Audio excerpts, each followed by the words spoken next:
여러분들은 어떤 맛을 가장 선호하시나요? 사람이 느끼는 5가지 맛이 있습니다.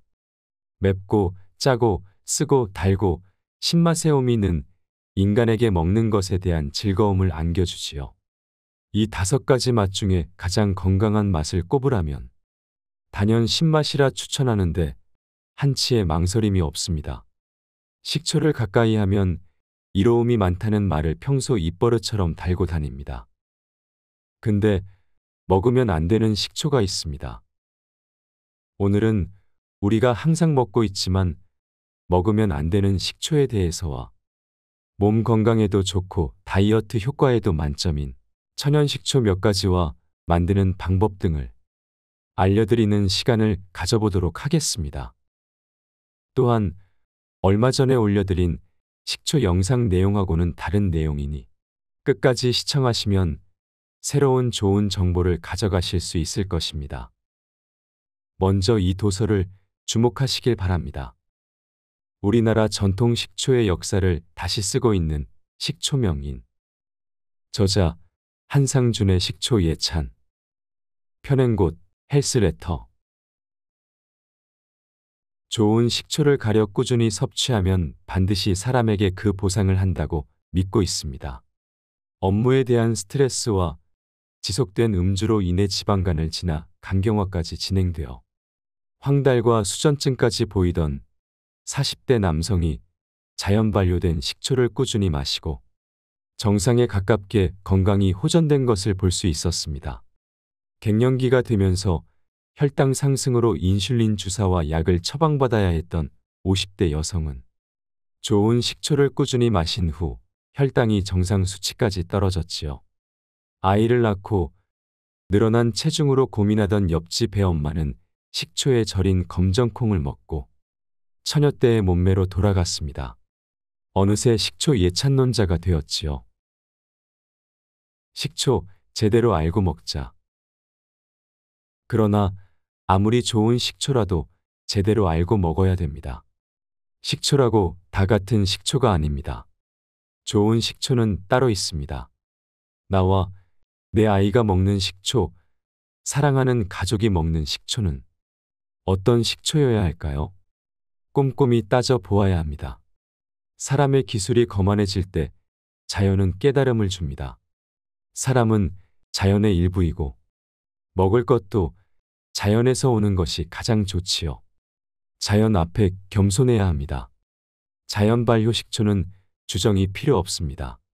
자연 발효 식초는 인위적인 향을 내는 착향료가 필요 없습니다. 자연 발효 식초는 강제 발효시키는 기술이 필요 없습니다.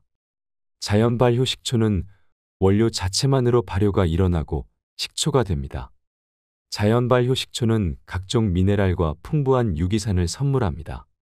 식초는 사람이 만드는 것이 아닙니다. 미생물인 효모와 초산균의 부지런한 활동으로 발효가 일어나 술이 되고 또 식초가 되는 것이지요. 사람은 그저 미생물이 잘 자라도록 보필하는 심부름꾼이면 됩니다.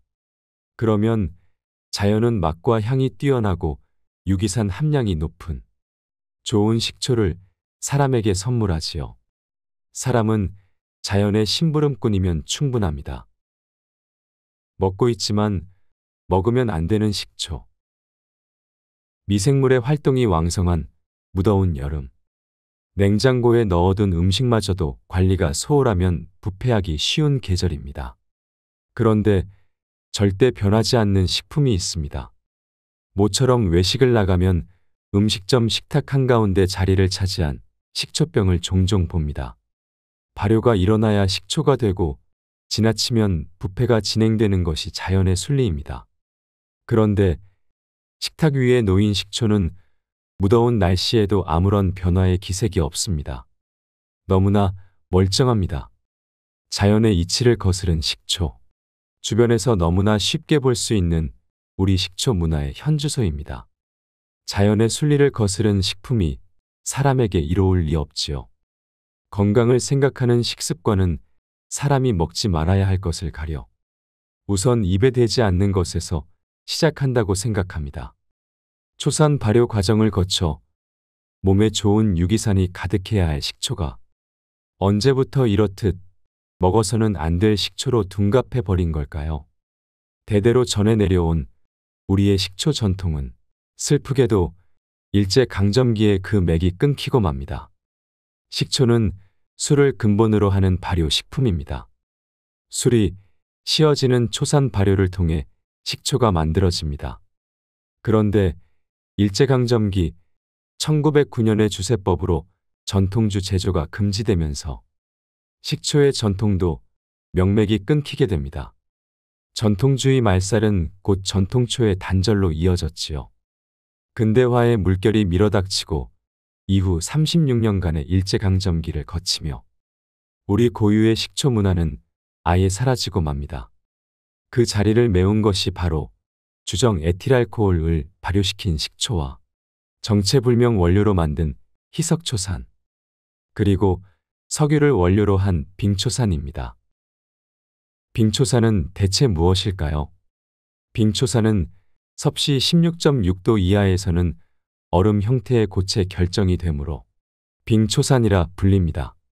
아세트산 95% 이상의 강한 산성을 띠는 물질로 사람의 피부에 닿으면 피부가 타들어갑니다.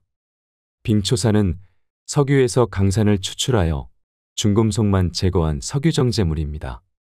강산이므로 흡착력이 높아 가죽이나 섬유의 염색에 사용되고 잡초를 죽이는 제초제에도 사용되지요.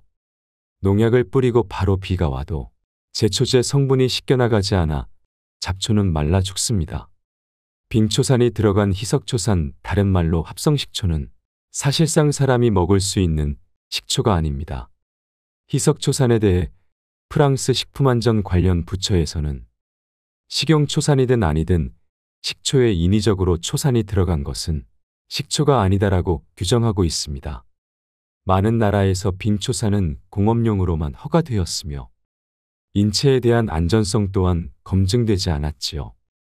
강산성 석유정제물을 물로 10개 희석한다고 해서 사람이 먹어도 된다는 의미는 아닐 것입니다. 안타깝게도 우리나라에서는 빙초산 성분이 식초가 되어 사람들이 먹고 마시는 용도로 사용됩니다. 김밥을 만들 때 꼭 들어가는 단무지, 아이들이 좋아하는 치킨과 피자에 곁들여 나오는 절인 무와 피클, 고기를 싸먹는 용도로 나오는 쌈무, 그 밖에 케첩, 마요네즈 등 시중의 각종 소스류에도 사용됩니다. 조미 오징어에도 사용되는 것이 빙초산이 들어있는 희석초산입니다. 우리는 알게 모르게 이러한 희석초산을 어제도 먹어왔고 오늘도 먹을 수밖에 없는 현실에 살고 있습니다. 이름만 발효식초도 있습니다. 모든 식초는 술에서 옵니다. 자연에 있는 곡물이든 과일이든 원재료를 알코올 발효시켜 술을 만들고 술을 초산 발효시켜 식초를 만드는 것이 식초를 만드는 기본 원리입니다. 그런데 과학기술의 발달로 사람이 먹는 먹을거리가 이제 자연에서 오지 않아도 됩니다. 곡물과 과일 원료를 이용하여 술을 만드는 과정이 생략되고 주정이라고 불리는 95% 이상의 에틸알코올을 첨가하여 공장에서 뚝딱 식초를 만들어냅니다. 주정을 넣으면 알코올 발효 과정이 필요 없고 술찌개미 같은 찌꺼기도 생기지 않으니 큰 탱크에서 순식간에 대량으로 쉽게 식초를 만들 수 있습니다. 주정에 물을 타고 현미 액기스를 일부 넣으면 현미식초가 되고 사과 농축액을 조금 넣으면 사과식초가 됩니다. 이런 식초는 발효 과정 또한 다릅니다.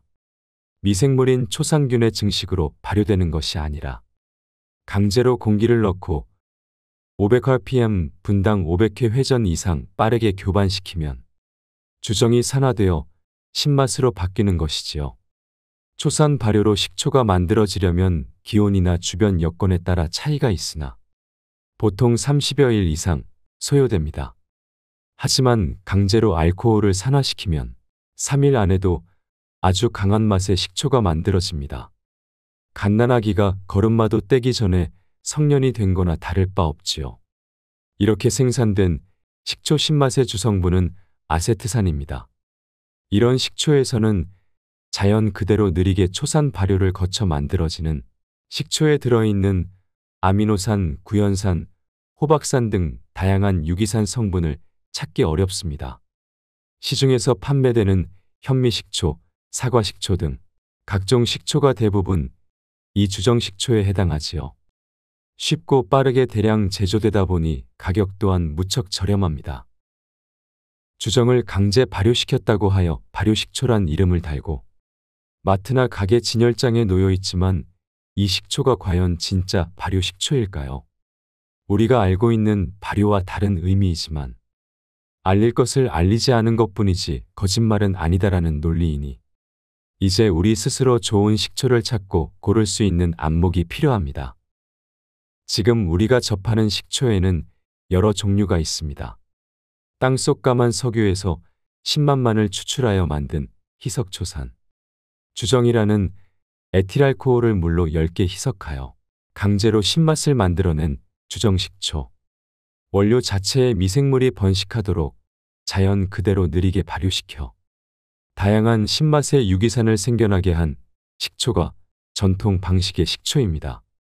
내 아이에게 어떤 식초를 먹도록 해야 할까요? 사랑한다면 자연 그대로 느린 발효식초를. 식초 신맛의 주성분은 초산이라는 아세트산입니다. 원료 자체를 자연 발효시킨 전통 식초에는 신맛 성분의 아세트산 이외에도 각종 아미노산과 구연산, 호박산, 주석산 등 다양한 유기산이 풍부하게 어우러져 있지요. 이러한 유기산은 몸의 신진대사를 활발하게 하고 비타민과 무기질 등 각종 영양소가 체내에 잘 흡수되도록 도와주는 역할을 합니다. 특히 현미나 오곡 등 곡물과 누룩을 이용해 자연 발효시킨 식초는 누룩의 효소 성분과 더불어 단백질 분해를 통한 아미노산 성분이 매우 풍부합니다. 사과나 포도, 복숭아, 감귤, 유자 등 과일 100%로 자연 발효시킨 과일 식초는 과일 자체의 풍미와 함께 비타민C, 구연산이 풍부하지요. 이렇게 다양한 유기산은 체내에 남아도는 지방을 분해하고 칼로리 소모를 주도하여 비만을 방지합니다. 이미 잘 알려져 있다시피 식초는 피로 회복에도 매우 효과적입니다. 피로를 유발하는 물질인 젖산의 생성을 막을 뿐 아니라 이미 생성된 젖산을 분해하기 때문입니다. 또한 식초는 음식으로 들어온 영양분 중 체내 흡수율이 떨어지는 칼슘의 흡착력을 높이는 작용을 합니다. 이 때문에 성장기 아이들의 골격 형성에도 도움을 줍니다. 산소와 헤모글로빈의 친화력을 높여 뇌에 산소를 충분히 공급하도록 해 머리를 맑게 하고 기억력을 증진시키므로 공부에 지친 아이들에게도 훌륭한 건강 음료가 됩니다. 어른들의 경우 간의 대사를 원활하게 하여 영양소가 우리 몸에서 분해되는 과정을 촉진하기에 과음에 의한 숙취 해소에도 그만이지요. 유기산의 신맛은 타액과 위액의 분비를 촉진하여 소화 흡수를 돕고 변비를 개선하는 효과는 물론 신진대사를 활발하게 해 조직 세포를 활성화시킵니다. 또 혈액 순환을 원활하게 도와 고혈압이나 동맥 경화에도 효과적이지요. 종합하면 식초는 몸의 독소를 밖으로 배출시켜 피를 맑게 하고 스트레스로 인한 각종 피로를 해소하는 데 도움이 된다는 것을 알 수 있습니다. 지금 우리는 간편식, 인스턴트 식품 도정되고 가공되며 식품 첨가물 덩어리인 음식과 먹을거리의 공해 속에 살고 있습니다. 이러한 연유로 예전에는 없던 이상 반응이 나타나고 비만율이 높아지고 각종 피부 질환과 소화불량 등 크고 작은 질병에 시달리지요. 순댓국 한 그릇 먹어보는 것이 소원인 사람이 있습니다. 평상시 집밥을 먹기보다 외식을 많이 하고 라면과 인스턴트 음식을 즐기고 불규칙한 식사와 폭식을 반복하면서 결국 위장이 견디다 못해 탈이 났던 것이지요. 위염과 위궤양을 지나 위암 초기까지 가서야 음식을 가려먹기 시작합니다. 그렇게 좋아하는 순댓국 한번 먹어보는 것이 소원인 분을 보며 지금 먹고 싶은 것을 먹을 수 있다는 것이 얼마나 감사한 일인지를 다시 한번 깨닫게 되지요. 의학의 발달로 평균 수명이 지속적으로 늘어나고 있습니다. 하지만 아프지 않고 건강하게 살 수 있는 건강 나이는 크게 변함이 없지요. 아프면서 장수하는 것은 재앙이라는 이야기를 주변 사례에서 쉽게 확인할 수 있습니다. 지금 당신이 먹는 음식이 당신이다. 사람의 피와 살을 만들고 활동할 수 있는 에너지를 갖게 하는 원동력인 먹을거리가 그 사람을 만든다는 의미겠지요. 좋은 식초는 건강한 사람을 만듭니다. 좋은 신맛은 먹는 즐거움과 함께 건강한 신체를 구성하게 하지요. 디톡스에 좋은 파인애플 식초 제대로 알고 먹기. 뱃살도 제거하고 다이어트에도 매우 효과적인 파인애플 식초의 진실을 알고 만드는 방법을 알아보자. 남을 속일 수는 있어도 자기 자신을 속일 수는 없다. 사람이 거짓말을 합니다. 선의로 둘러댄 거짓말이든 악의에 찬 거짓말이든 우리는 하루에도 몇 번씩 알게 모르게 거짓말을 하고 또 그 거짓 정보를 사실이라 믿으며 살아갑니다. 파인애플 식초가 뱃살을 빼주고 다이어트에 효과가 좋다는 얘기가 넘쳐납니다. 과연 마셔보니 맛도 좋고 피로도 가시는 듯합니다. 그런데 살이 빠지는 것 같지는 않습니다. 왜 그럴까요? 요리할 때 파인애플을 갈아 고기를 미리 재놓는 경우가 있지요. 고기 육질이 부드러워지기 때문입니다. 이때 자칫 오래 재두면 살코기가 부드럽다 못해 죽이 되어버리기도 합니다. 파인애플의 단백질 분해 효소인 브로멜린이 매우 풍부하기 때문이지요. 이 원리가 다이어트에도 해당됩니다. 파인애플에 들어있는 단백질 분해 효소를 식초와 같이 먹으면 신진대사를 원활히 하면서 우리 몸의 체지방이 축적되는 것을 막아줍니다. 뱃살도 제거하고 다이어트에도 매우 효과적입니다. 그런데 왜 사람들은 파인애플 식초를 꾸준히 먹어도 살이 빠지지 않는다고 이야기할까요? 시중에 파인애플 식초 만드는 법을 보면 설탕 같은 단맛이 추가된 걸 볼 수 있습니다. 파인애플에 식초만 넣으면 신맛이 강하기 때문에 먹기에 다소 불편하게 느껴집니다. 여기에 인위적으로 단맛이 나도록 레시피를 조정한 것입니다. 보통 파인애플, 식초, 설탕을 1:1 비율로 준비하도록 하더군요. 먼저 식초에 설탕을 녹인 후 파인애플의 껍질을 벗겨내고 과육만 준비하여 설탕을 녹인 식초에 넣고 실온에서 2주가량 숙성합니다. 숙성이 끝나면 파인애플 과육과 식초물을 분리하여 식초물은 냉장 보관하면서 물이나 음료 등에 희석하여 마신다고 알려져 있습니다. 새콤달콤하니 10개 희석하여 물처럼 마실 수 있고 조금 더 진하게 하여 에이드나 무침 등에도 활용하도록 권합니다. 그런데 이런 의문이 듭니다. 많은 분들이 불어나는 살 때문에 걱정이고 뱃살을 빼고 싶어 파인애플 식초를 먹는다고 하는데 여기에 설탕이나 원당 같은 당분이 꼭 필요할까요? 물론 당분을 넣으면 달콤한 맛이 나기 때문에 먹고 마시기 훨씬 좋긴 합니다. 하지만 우리가 잊지 말아야 할 것이 있습니다.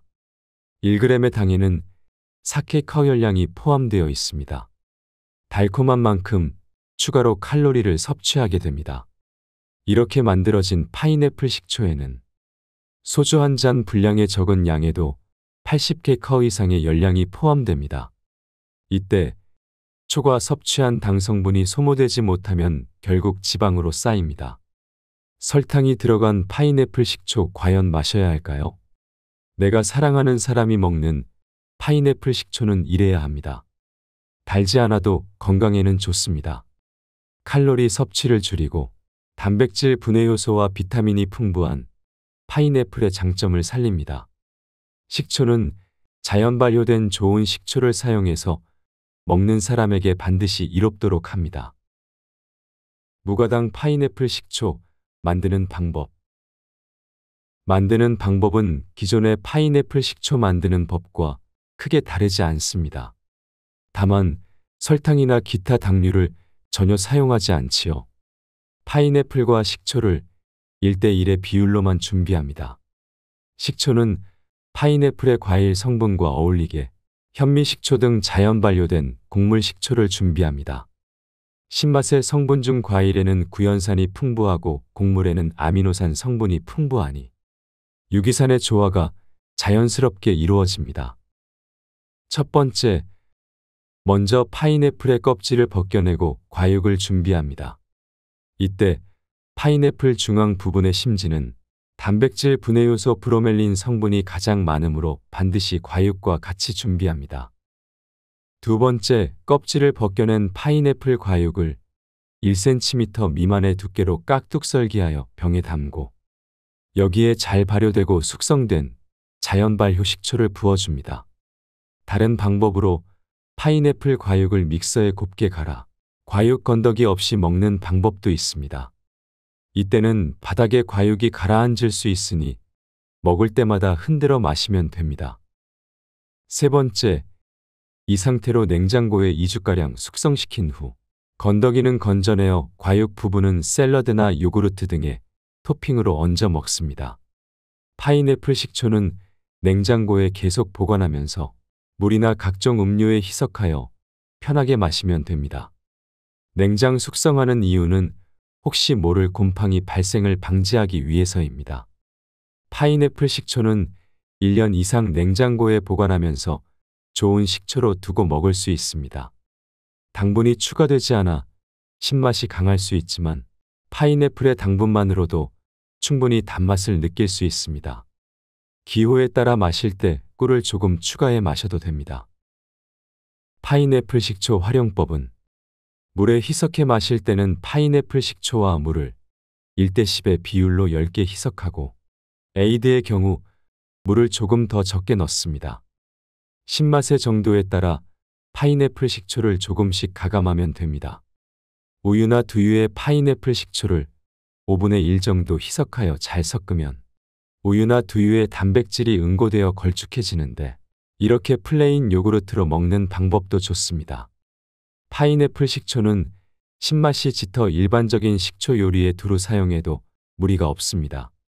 파인애플 식초를 가장 잘 활용하는 방법은 먹는 것에만 있지 않습니다.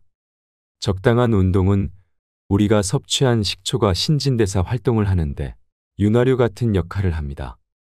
같은 식초를 먹어도 효과는 천지차가 날 수 있습니다. 바나나 식초 제대로 알고 먹기. 바나나 식초를 만들어 다이어트에 도전하는 이들이 많습니다. 일본 여성들이 식초에 바나나와 당을 추가하여 다이어트 식품으로 애용하던 것이 한국 방송에 소개되며 많이 알려졌지요. 바나나는 칼륨이 풍부하여 체내 나트륨 배출에 효과적이고 소화와 장 운동을 촉진시켜 변비 예방에도 좋다고 합니다. 다만 아쉬운 것은 우리가 즐겨 찾는 보통의 바나나 식초도 파인애플 식초와 마찬가지로 인위적으로 당 성분을 추가하여 만든다는 점입니다. 다이어트를 위해 마시는 바나나 식초라면 당 성분을 빼고 만들기를 권합니다. 바나나와 식초만 1대1의 비율로 준비하는 것이지요. 사실 100% 바나나만으로도 식초를 발효시켜 만들 수 있으나 바나나 양에 비해 수율이 떨어지고 발효도 복잡해집니다.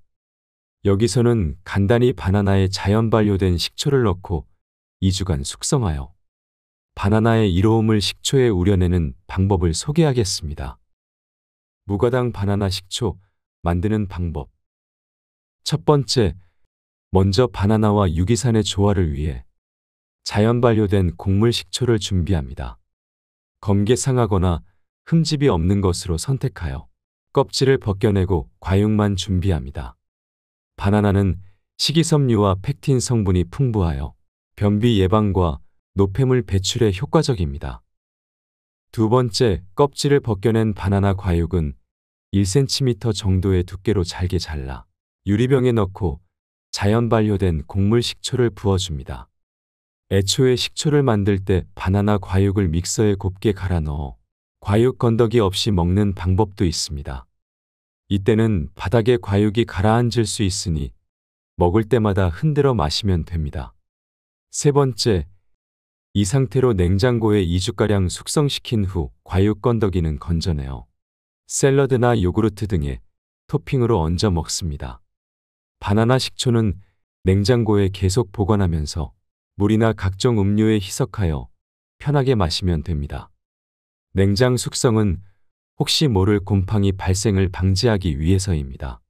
바나나 식초는 냉장 상태로 1년 넘게 보관하면서 좋은 식초로 두고 먹을 수 있습니다. 당분이 추가되지 않아 신맛이 강할 수 있으니 기호에 따라 꿀을 조금 추가하여 마셔도 됩니다. 활용법을 말씀드리자면 물에 희석해 마실 때는 바나나 식초와 물을 1대 10 비율로 10개 희석하고 에이드의 경우 물을 조금 적게 넣어주세요. 신맛의 정도에 따라 바나나 식초의 양을 조금씩 가감합니다. 두유의 바나나 식초를 5분의 1 정도 희석하여 잘 섞으면 우유와 두유의 단백질이 응고되어 걸쭉해지는데 이렇게 플레인 요구르트로 먹는 방법도 좋습니다. 바나나 식초는 신맛이 짙어 보통의 식초 요리에 두루 사용해도 무리가 없습니다. 파인애플 식초, 바나나 식초, 호박 식초의 디톡스 워터 다이어트. 운동이나 등산을 갈 때 물에 10배 이상 10개 희석한 식초 디톡스 워터를 챙겨갑니다. 갈증으로 수분이 필요할 때 수시로 조금씩 식초 디톡스 워터를 마시는 아주 간단한 방법입니다. 이때 식초는 파인애플 식초, 바나나 식초를 사용하시면 효과가 좋겠지요. 간단하면서도 다이어트에도 효과 만점인 식초 디톡스입니다. 여기에 다이어트에 좋은 식초로 한 가지 더 추가하자면 호박 식초가 있습니다. 늙은 호박이 붓기 제거에 좋다는 건 잘 알려져 있지요. 늙은 호박으로 식초를 만들어 먹는 겁니다. 방법은 바나나 식초 만들기와 같습니다. 늙은 호박을 잘게 잘라 병에 담고 발효된 곡물 식초를 부어 숙성시킨 후 2주 후부터 마시면 됩니다. 파인애플, 바나나, 늙은 호박. 다이어트 효과는 그대로 살리고 질릴 때쯤 새로운 맛으로 번갈아가며 마시는 재미도 느낄 수 있는 건강 다이어트 식초 시리즈입니다. 이상 도서 내용의 일부를 낭독하였기에 더 궁금하신 부분이 있으시면 도서를 직접 읽어보시길 권합니다.